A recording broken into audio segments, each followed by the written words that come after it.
यहाँ पर अल्पसंख्यकों की भी बात हुई थी। क्या अल्पसंख्यक वही लोग हैं जहां पर हिंदू बहुमत में है, वहां पर जो मुसलमान कम संख्या में है, क्या अल्पसंख्यक वही है?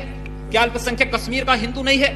क्या कश्मीर के उस हिंदू के बारे में, उन अल्पसंख्यक हिंदू के बारे में जो आज 3-3.5 लाख से अधिक संख्या में इस देश में शरणार्थी के रूप में जगह जगह भटक रहा है, क्या उसके बारे में कभी सोचने की फुर्सत इस सदन में बैठे हुए माननीय सदस्यों को कभी फुर्सत आई है?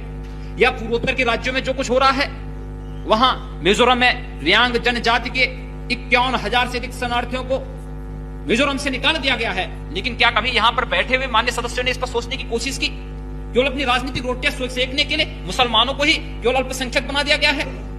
पूर्वोत्तर के राज्यों में जो अल्पसंख्यक हैं उनके बारे में क्यों नहीं चर्चा होती है? कश्मीर में जो अल्पसंख्यक हैं उनके बारे में क्यों नहीं यहां पर चर्चा होती है?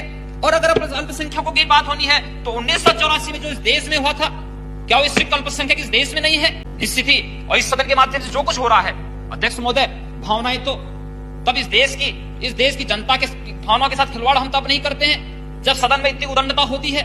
इस देश की जनता की भावनाओं के साथ क्या तब हम खिलवाड़ नहीं करते हैं जब यहाँ पर कोई सदस्य कहीं समस्या को उठाना चाहता है और उसको बोलने की छूट नहीं दी जाती, उसको बोलने नहीं दिया जाता है, उस पर व्यवधान उत्पन्न किया जाता है, क्या उसकी भावनाओं के साथ खिलवाड़ नहीं होता है? इस देश की करोड़ों जनता की भावनाओं के साथ खिलवाड़ नहीं होता है?